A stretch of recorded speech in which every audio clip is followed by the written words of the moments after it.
వ్యాప్తంగా yellow alert జారీ చేసింది. 30 కిలోమీటర్ల నుంచి 40 కిలోమీటర్ల వేగంతో గాలులు వీస్తాయని పేర్కొంది. బంగాళాఖాతంలో ఉపరితల ఆవర్తనం ప్రభావంతో వర్షాలు పడతాయని వెల్లడించింది.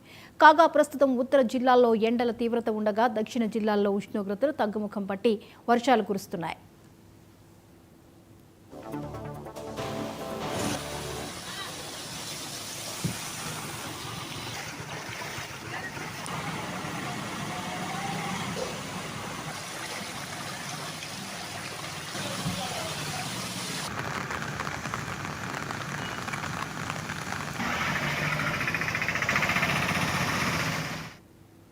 ఈ అంశంపై మరిన్ని అప్డేట్స్ ని స్పెషల్ కరెస్పాండెంట్ తేజ అందిస్తారు. తేజ, తెలంగాణలో వర్ష సూచన కనిపిస్తోంది, వివరాలు ఏంటి?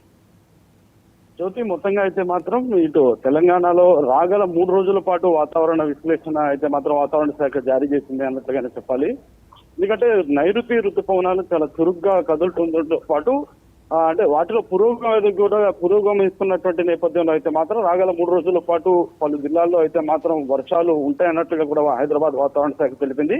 అయితే దక్షిణ అరేబియా సముద్రంతో పాటు మాల్దీవుల్లోని కొన్ని ప్రాంతాలు, కొమరిన్లోని కొన్ని ప్రాంతాలతో పాటు మధ్య బంగాళాఖాతం, దక్షిణ బంగాళాఖాతం, అదేవిధంగా ఈశాన్య బంగాళాఖాతంలో సంబంధించినటువంటి కొన్ని ప్రాంతాల్లో అయితే మాత్రం కొంత వర్షాలు పడేటువంటి ప్రభావం ఉంది అనేటువంటిది అయితే మాత్రం హైదరాబాద్ వాతావరణ శాఖ తెలిపింది. అయితే ఉరుములు మెరుపులతో కూడినటువంటి వర్షాలు పడతాయి.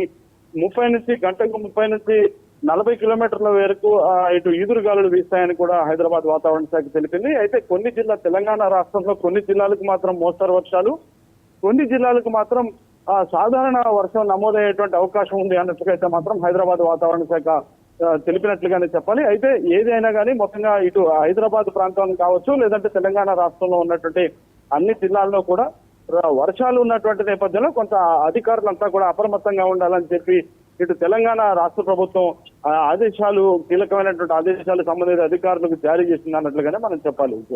Right, thank you Teja.